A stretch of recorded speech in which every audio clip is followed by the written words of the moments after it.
In today's world, you see that a lot of your employees no longer reside within your corporate network. They're not sitting in an office or your manufacturing facility. They're not within your four walls. From a remote services perspective, there's many businesses that have moved to 100% remote, and they're benefiting from that. It allows you to work globally, right? It allows you to reach staff that you otherwise couldn't. And with telepresence tools like Microsoft Teams and Zoom and all these different technologies, you're taking exposures to people's home networks. And how do you secure those, right? How do you secure those assets? How do you protect your company asset on the same network as a employee's child who's very interested in hacking, right? You can't keep that network safe. You don't control it, right? So what are the controls that you can have in place as part of your strategy to deal with that? The last year has been extremely hostile for most businesses around the world with the explosion of ransomware and cyber criminals and all these different breaches that we see on a key to your security strategy has to be continuous improvement and review.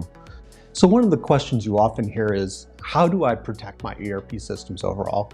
And this really needs to be a multi-step or a multi-component strategy. One, I need to start off at the lowest level and look at, have I restricted access to the environment? Have I put in things like next generation firewalls that are doing more than just looking at who you are and where you came from, but also looking at the type of data and information that you're trying to have flow through the system and ensure that sensitive data is encrypted, or that based on your role and where you're coming from, what data should you have access to? The next level is dealing with things like defense in depth of utilizing tools like endpoint detection. And it's even more so, instead of just traditional antivirus tools, using an endpoint detection tool that uses AI and machine learning activity to also augment that data and see, based on user behavior, is what the user trying to do typical or is it unusual? The third is, as I've managed now my risk or my access, I also need to reduce the surface area. So looking at vulnerability management to see what are the potential threats that people could be trying to exploit that I need to block.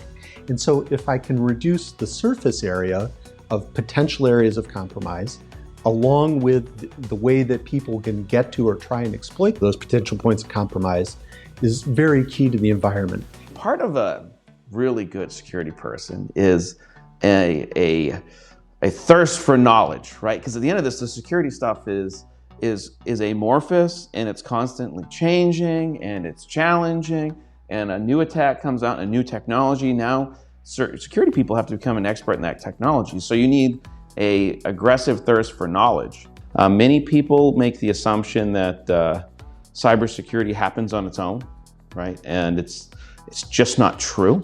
It's a process like many other things. It's continuous in its iteration and it's hard work.